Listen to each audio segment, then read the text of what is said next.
તમે ગમે તેટલા નોલેજેબલ હો પણ તમે વારે વારે ડિસ્ટર્બ થઈ જતા હો તો તમે શાણપણામાં નથી આવ્યા, હજી એ કેટેગરી નથી આવી. તમે દુનિયાભરના દરેક ક્ષેત્રનું નોલેજ હોય, ઘણા બધા એવા હોય છે બહુ માહિતી હોય એની પાસે, ઘણા બધા પાસે 2G 3G સ્પેક્ટ્રમ રાફેલની એટલી બધી માહિતી હશે તો કદાચ જેપીસી ગોઠવાય પીએમઓમાં તો એને મેમ્બર તરીકે લેવા પડે એટલી માહિતી હોય.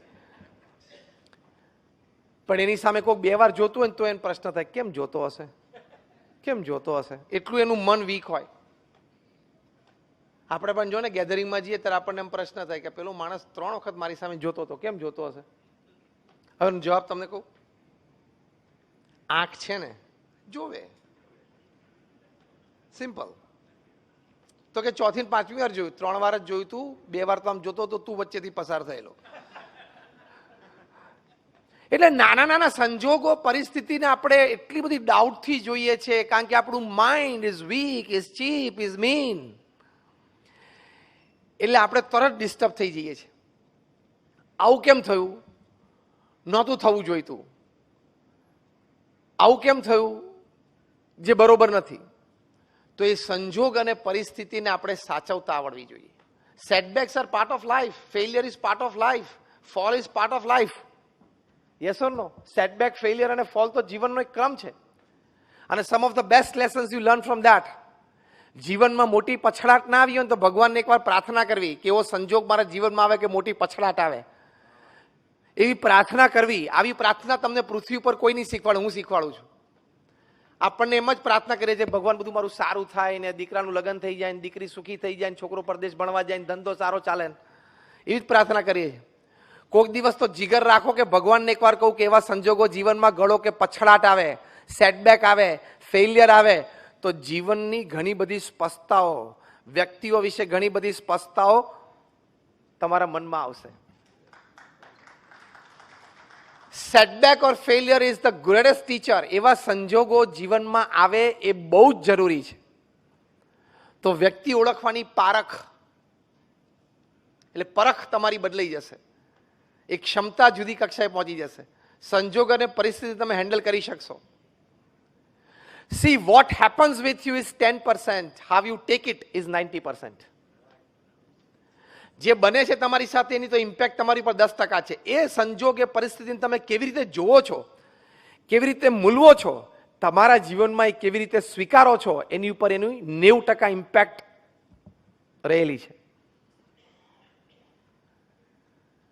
તો એક સેટબેક કે ફેલિયર આવે. પ્રમુખ સ્વામી મહારાજને લંડનમાં ભવ્ય મંદિર કરવું હતું. ત્યાં લંડનમાં હેરો નામના એક સબબમાં અમે મોટી જગ્યા પણ લીધી. I am talking of early 90s. આજુબાજુના રેસિડન્સે અમારી સામે કેસ કર્યો સંસ્થા સામે કે આ લોકો અહીં મંદિર બાંધશે તો રાત્રે 12 વાગ્યા સુધી ઘંટ વાગશે ને, આરતી વાગશે ને, ઢોલ વાગશે તો અમારી પીસ એન્ડ પ્રાઇવસી ડિસ્ટર્બ થશે.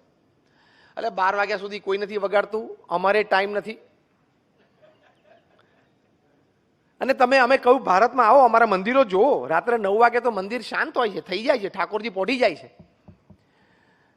સ્ટીલ કેસ ચાલ્યો અને પશ્ચિમ જગતમાં કેસના ભાગરૂપે એક લીગલ પ્રોસિજર એવી પણ હોય છે કે જેને સિગ્નેચર કેમ્પેઇન કહે છે.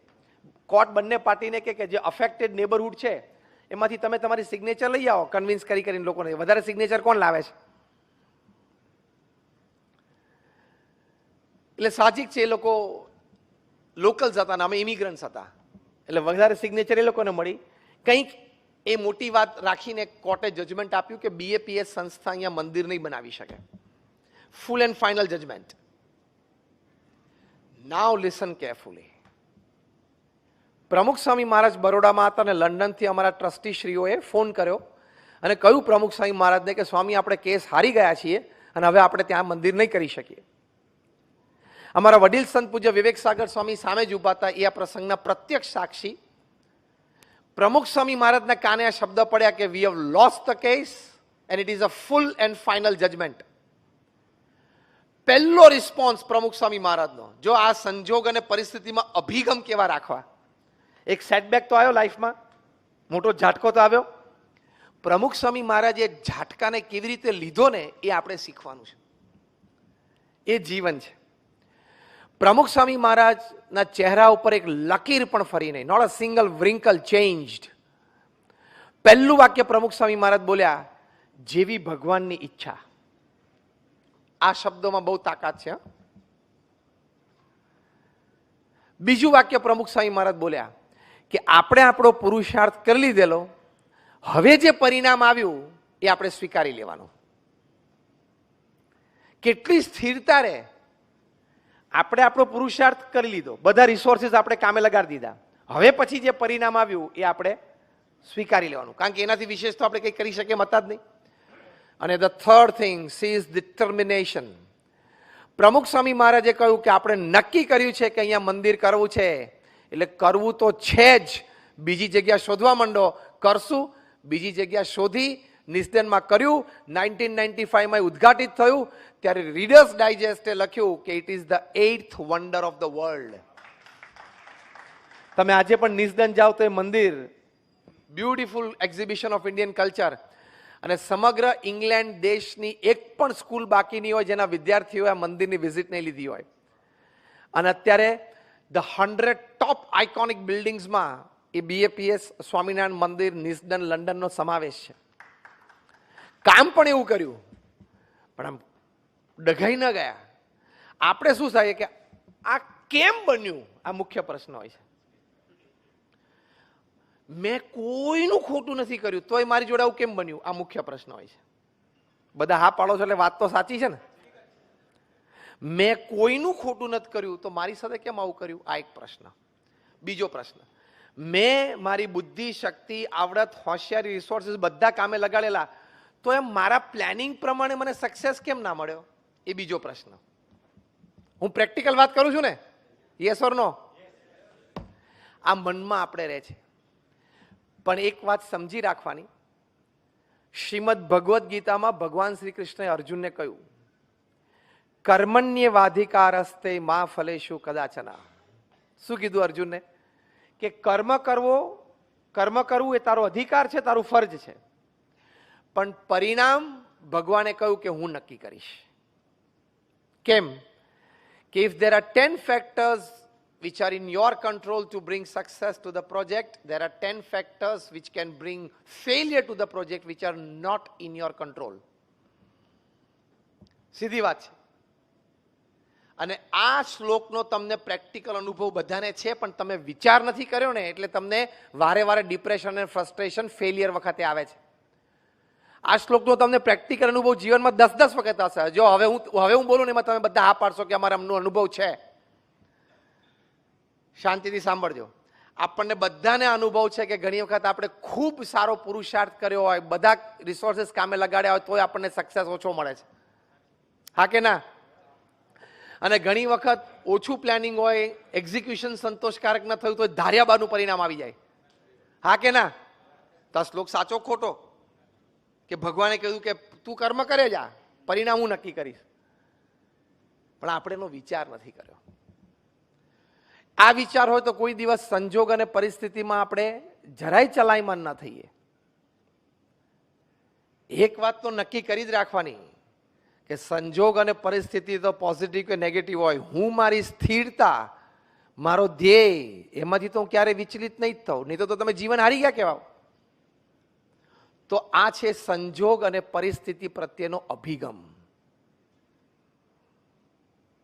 સંજોગ અને પરિસ્થિતિ પ્રત્યેનો અભિગમ.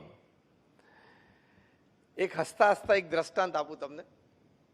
એકવાર એક baby mosquito was on it's maiden flight. નાનું મચ્છર બિચારું જન્મ્યું હતું, એની પહેલી ફ્લાઇટ હતી આમ. એટલે એના મધર મોસ્કીટો અને ફાધર મોસ્કીટો, માતા પિતા બે જણા આમ જોતા હતા કે આપણો બેટો પહેલી ફ્લાઇટ લે છે. જેમ પહેલી વાર બાળક આમ 4 પગે ચાલતા શીખે તો માતા પિતાને આનંદ હોય ને એને જોવાનો, અને 2 પગે ચાલવાનું દોડવાનું શીખે તો માતા પિતાને આનંદ હોય કે એ દોડે છે.